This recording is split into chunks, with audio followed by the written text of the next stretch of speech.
Bonsoir les amis, j'espère que vous allez bien. Moi ça va super bien comme d'habitude. Alors une vidéo sur l'Inquisition, je vous avais promis d'en faire une. En effet, on nous sort l'Inquisition à bras-le-corps à chaque fois qu'on veut démonter l'Église catholique. Donc les protestants utilisent beaucoup ces arguments, parlent beaucoup de l'Inquisition. Comme je l'ai dit dans la précédente vidéo également, les musulmans utilisent également l'Inquisition, les athées, enfin toute l'histoire moderne a tendance à utiliser l'Inquisition pour complètement museler, bannir l'Église à tout jamais. Bon, je pense qu'il est super important d'éclaircir un petit peu qu'est-ce que c'est en fait l'Inquisition, qui l'a créée, pourquoi l'Inquisition a-t-elle été créée, euh, qu'est-ce que c'est l'hérésie, qu'est-ce que c'est l'hérésie selon l'Église, durant quelle période l'Inquisition a existé, etc., etc. Donc parce que moi c'est des questions que je me suis posées également lors de ma conversion. Hein, comme j'aime bien répéter, je ne me suis pas converti à la légère. C'est aussi des questions qui me sont venues euh, tout de suite, en fait. J'ai tout de suite cherché à comprendre pourquoi l'Inquisition, mais c'est quoi ces méchants catholiques, c'est pas possible, etc. Bon, voyons ça d'un peu plus près. Alors, qui est à l'origine de l'Inquisition? Alors, c'est le pape Grégoire IX, donc il y a 785 ans. Ce pape a introduit dans le royaume de France l'Inquisition pontificale. Donc il s'agit en fait d'un tribunal ecclésiastique confié aux ordres mendiants, donc qui est à l'époque les dominicains et les franciscains, pour lutter contre l'hérésie en Europe. Notamment, donc ça arrivait juste après le concile de Latran. Euh, la grande hérésie qui existait à ce moment-là, c'était le catharisme, qui vient du mot grec katharos, qui veut dire pur. Donc c'est l'appellation contemporaine d'un mouvement ou d'un ensemble de mouvements religieux chrétiens médiéval européens en dissidence vis-à-vis de l'Église romaine, trouvant un écho particulier dans le midi de la France, donc dans le sud de la France. Donc en fait, leur croyance était en fait très hérétique parce que les Cathares, pour eux, la création telle que nous la connaissons ici-bas est née d'un affrontement entre Dieu et Lucifer. Donc nous sommes des anges déchus, nos esprits sont bons mais prisonniers des corps, émanations mauvaises, auxquelles ils sont attachés soit par force, soit par le pouvoir tentateur.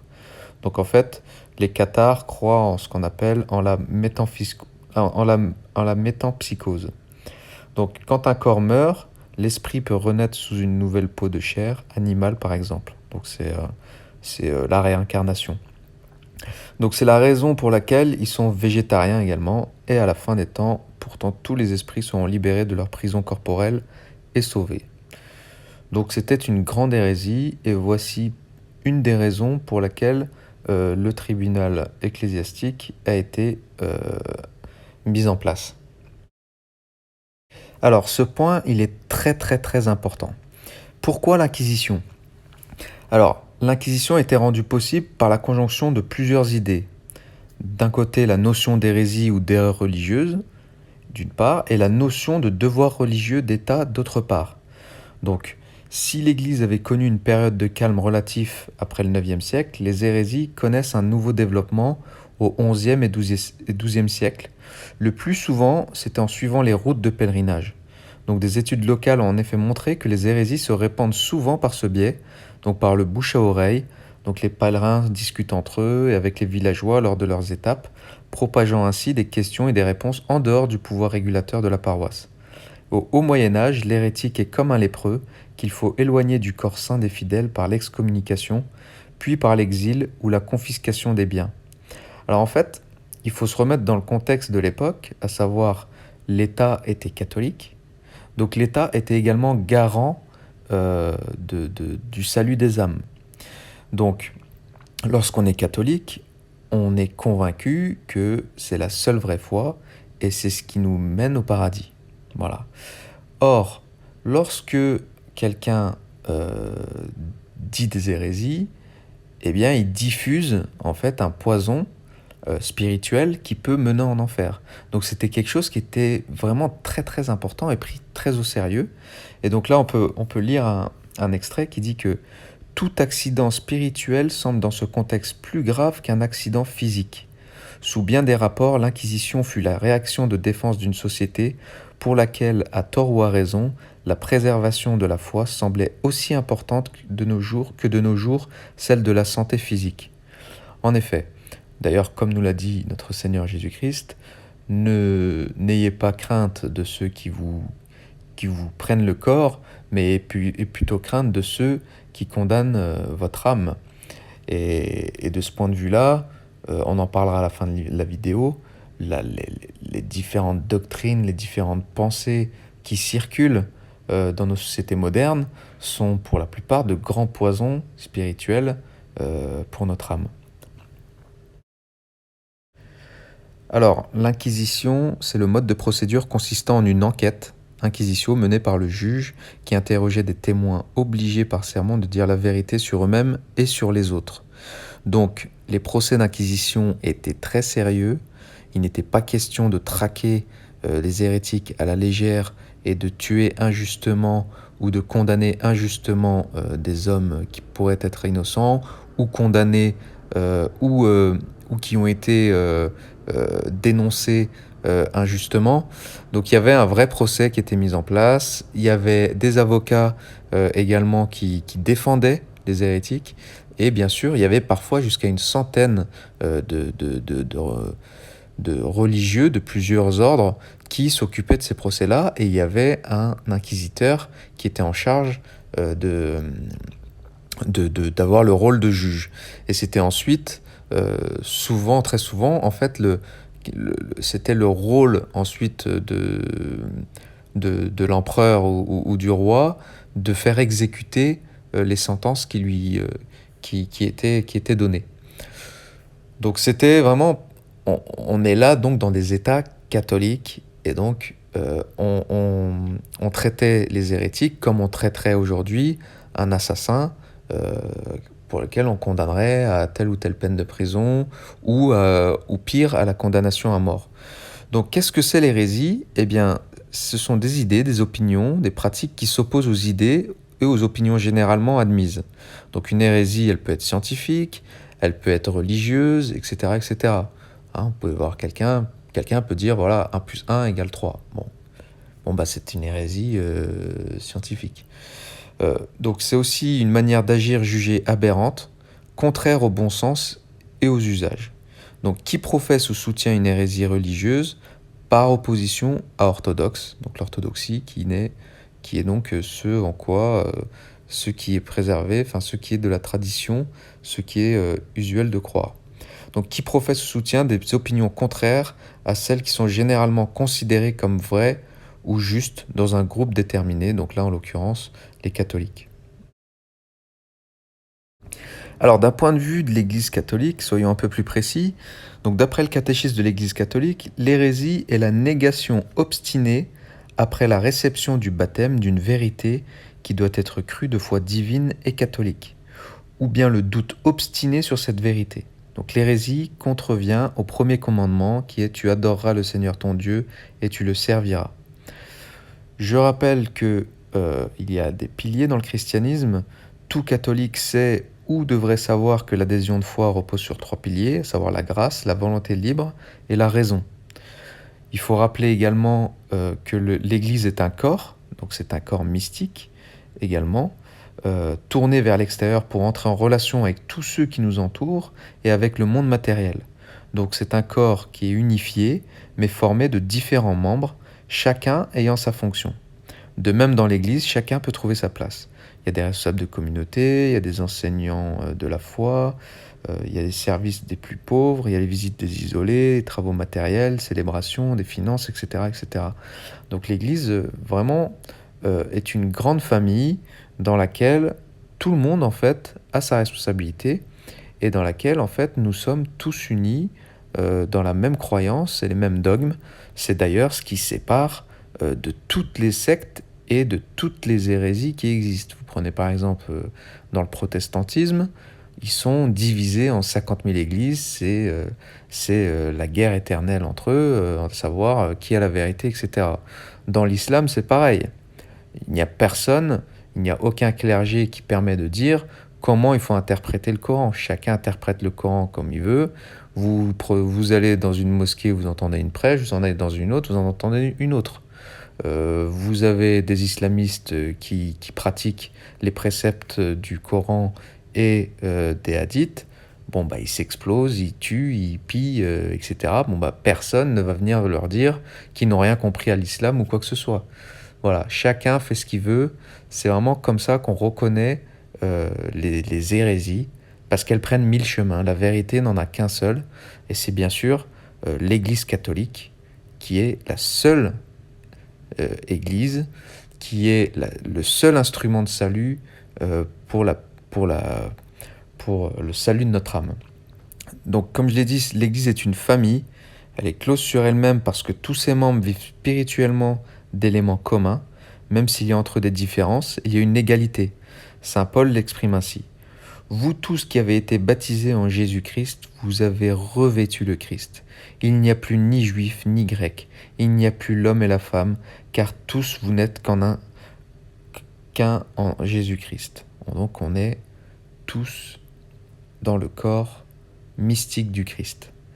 Et donc c'est pour ça que lorsqu'une hérésie se manifeste, eh bien c'est vu comme un poison spirituel qui peut condamner tout le corps en fait. On considère que tous les catholiques sont unis en un seul corps, et lorsqu'un seul catholique est malade, eh bien c'est tout le corps qui est malade. C'est pourquoi nous prions les uns pour les autres, c'est pourquoi nous avons un devoir mutuel d'assistance et de fraternité. Bien sûr, hein, la charité elle est entre nous, mais elle est aussi envers tous les êtres humains. Et donc l'Inquisition a permis donc, également de réparer, de soigner certains hérétiques, parce que au-delà, et on va en parler après, du nombre de condamnés, ça c'est une autre question, mais combien d'âmes ont été sauvées grâce à l'Inquisition? Ça c'est une question qu'il faut également se poser. Combien d'âmes ont été sauvées? Combien d'âmes ont été empêchées en fait de plonger dans l'hérésie, etc., etc.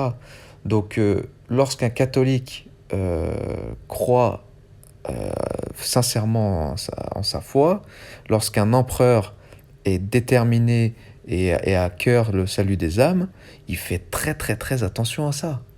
Alors aujourd'hui, on vit plus dans la même époque. Monsieur Macron, il en a rien à cirer de savoir si on va en paradis ou en enfer. Il en a rien à cirer de savoir si l'islam ou le catholicisme ou le protestantisme sont des vraies religions. Nos gouvernements aujourd'hui ne sont pas du tout dans une recherche de la vérité. La vérité aujourd'hui, c'est l'affaire de l'Église catholique. Voilà.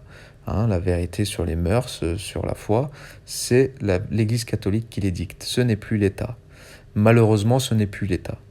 Donc aujourd'hui, l'État se charge de gérer une société multiculturelle, multiconfessionnelle, de trouver l'équilibre là-dedans, de garantir les droits de chacun, etc. Bon, on n'est plus du tout à la même époque, malheureusement.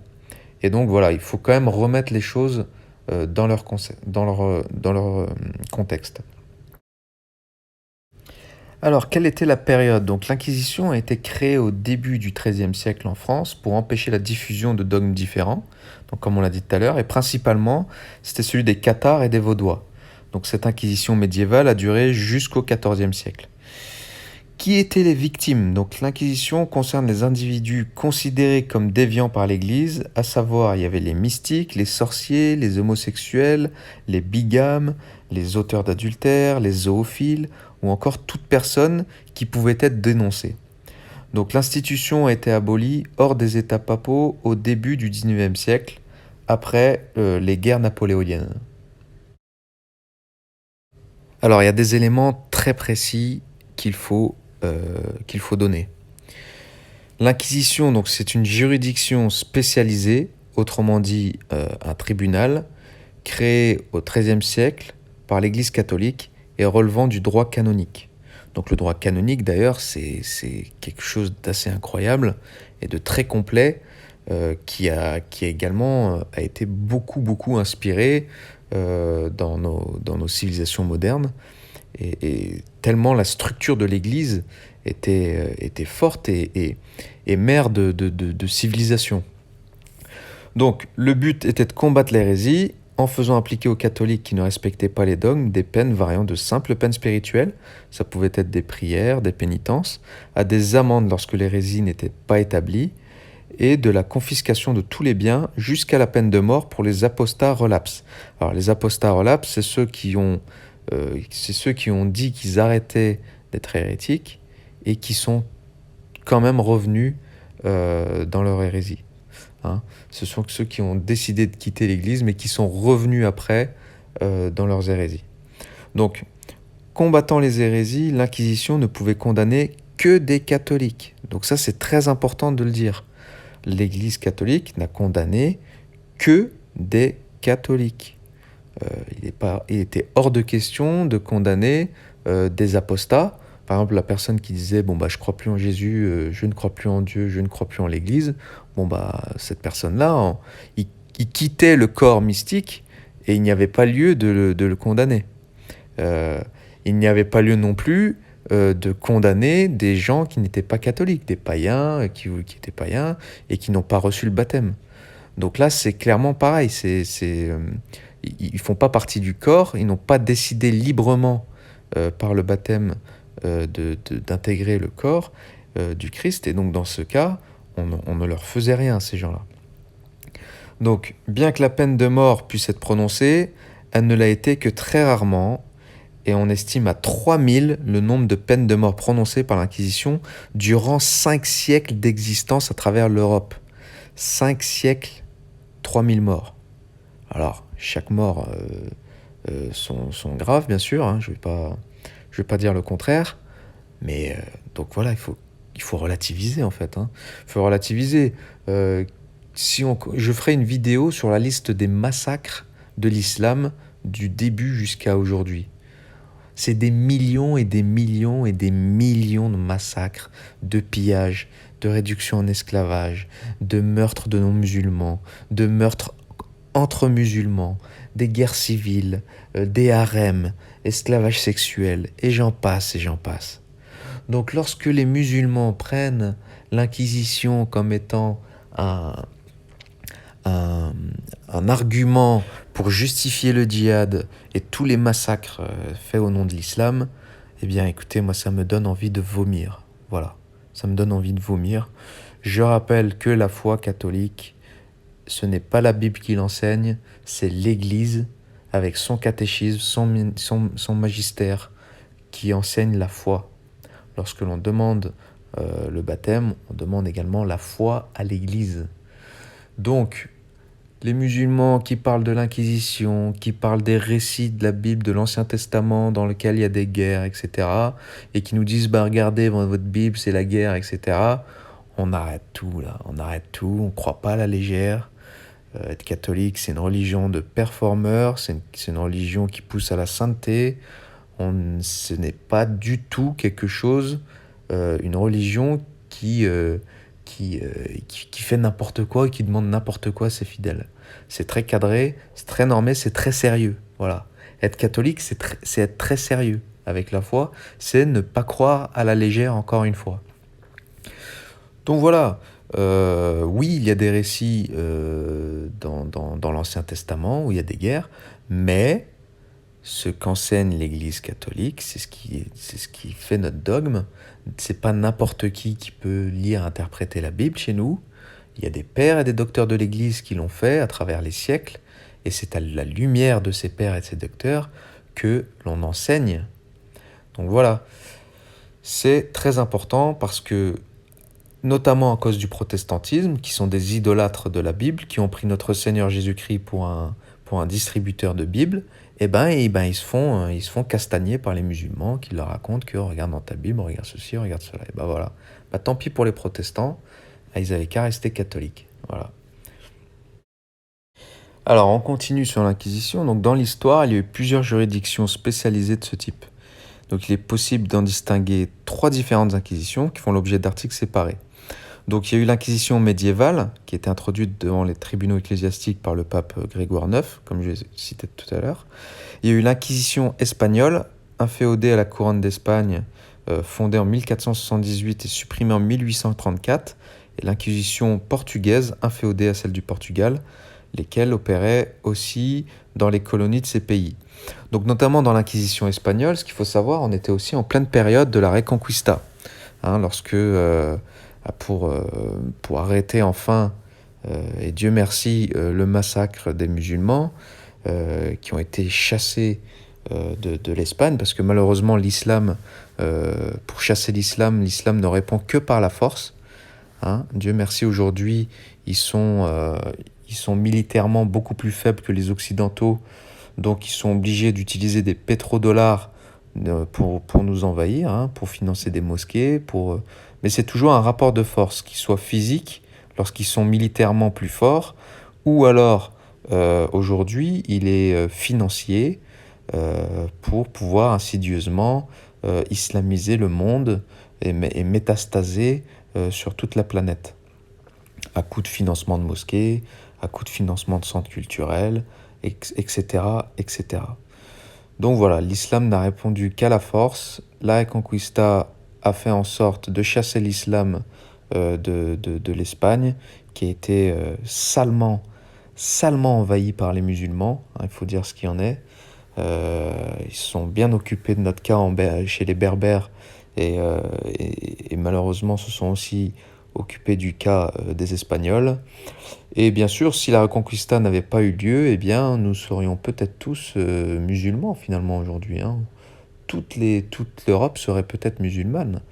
Donc, et dans quel état on serait, et qu'est-ce qui aurait pu émerger de tout cela, Que serait devenu le monde, Un chaos, un vrai chaos. Voilà. Donc, durant l'Inquisition espagnole, lorsque les musulmans ont été chassés, certains musulmans se sont convertis faussement au catholicisme, juste d'apparence, mais ont gardé en fait leur croyance musulmane.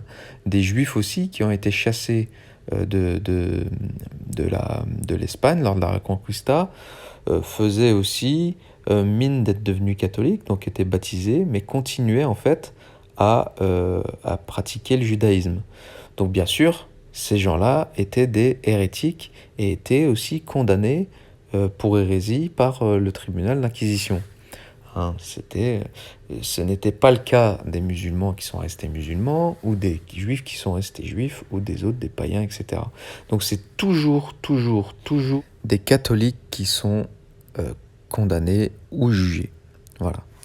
Donc à retenir 3000 morts sur 5 siècles, à comparer avec tous les massacres de l'islam, avec les grandes guerres, la Première Guerre mondiale, Deuxième Guerre mondiale, le génocide de la pilule, de l'avortement, sans parler de toutes les guerres aujourd'hui qu'il y a à travers le monde. On est quand même très très très loin. Alors on essaye d'éclipser tout cela en parlant de l'Inquisition, mais bien sûr qu'il faut chercher la vérité en toute chose. Il faut aussi reconquérir l'histoire, notamment l'histoire de l'Église catholique, pour cesser de la diaboliser et cesser de croire à la légère. Parce qu'on fera tout pour vous faire croire que l'Église et le clergé étaient une abomination, et on s'appuiera que sur les mauvaises choses du passé de l'Église pour la pointer du doigt.